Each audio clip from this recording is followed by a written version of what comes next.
Brooks Koepka can't catch a break. Ever since he came back to the PGA Tour, it's been one setback after another. Now there's a new one, and this time nobody is saying a word about why. The three-time PGA Championship winner has pulled out of the $9 million Genesis Scottish Open, a tournament he hadn't played in more than a decade. No statement, no explanation, just silence. And that silence is exactly why people are starting to worry about his body heading into the biggest week of the summer, the Open Championship. Quick ask before we get into it.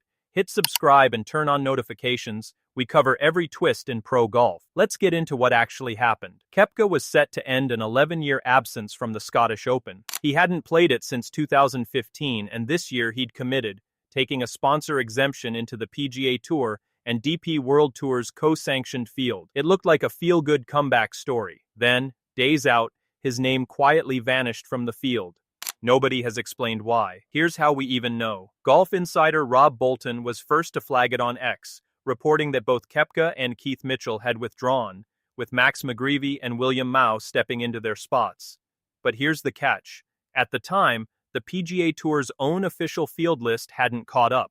Mitchell's withdrawal was reflected there, but Koepka's entry still showed him active on his sponsor exemption. So you've got an insider report saying one thing, and the official tour list lagging behind it, a small gap. But it's exactly the kind of gap that fuels speculation when a player goes quiet.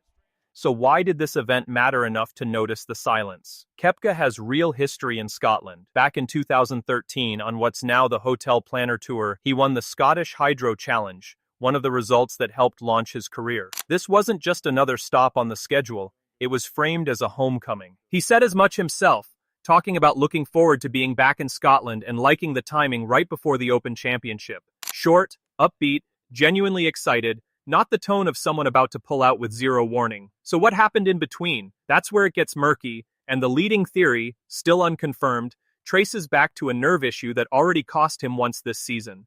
At the RBC Canadian Open, Koepka played 3 clean rounds, then felt a tingling between his ring and pinky finger while resting afterward. That pulled him from the tournament entirely.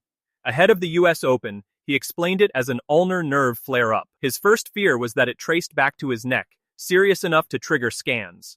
Those scans came back clean, which was a relief, but it also meant nobody had a firm answer for what was actually wrong. And the strangest part, in his own words, there was no pain at all, just lost grip strength.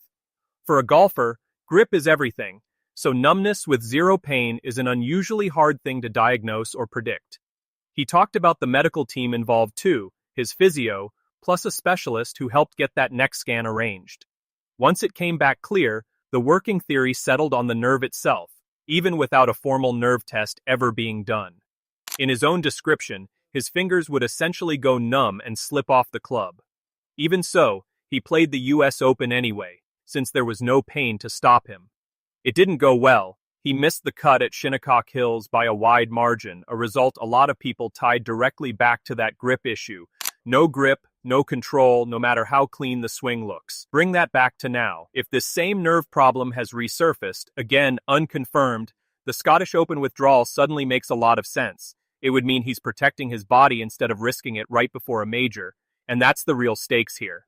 The Scottish Open is the traditional tune-up the week before the Open Championship. Skipping it entirely raises the obvious question, does he even play at the Open Championship at all? For a 3-time PGA Championship winner, 2018, 2019, 2023, missing a major isn't a footnote, it's a genuine story. One more piece worth understanding, because it explains how he was even in this field. When the Scottish Open's 156-man field came out, some fans flagged what looked like a contradiction, sponsor invites and live players in a tournament that seemed like it shouldn't allow either. PGA Tour winner Billy Horschel jumped in to clarify it directly, explaining that the no sponsor invite rule is a signature event only restriction, and the Scottish Open doesn't fall into that category. That distinction is exactly why Koepka could get in. His return to the tour in January came under a program that blocks him from sponsor exemptions, but only into signature events. Since the Scottish Open is DP World Tour led and co-sanctioned rather than a signature event, he still qualified. Horschel also broke down the LIV angle. The tournament has always belonged to the DP World Tour, with the PGA Tour joining later as a supporting partner, which is exactly why LIV players like Jon Rahm and Tyrrell Hatton were eligible to play at all. So a specific set of rules had to line up just for Koepka to be in this field. An exemption was carved out, he sounded excited about it, and then, with no explanation, he was gone. Three things driving this story right now. 1.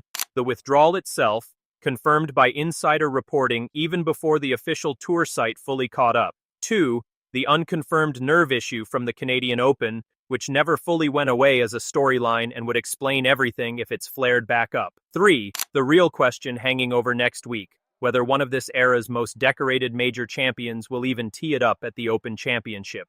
Until Koepka or his team says something directly, this is still speculation built from the pieces that are public. But the pattern is hard to ignore. So, do you think this is the same nerve issue resurfacing or something new?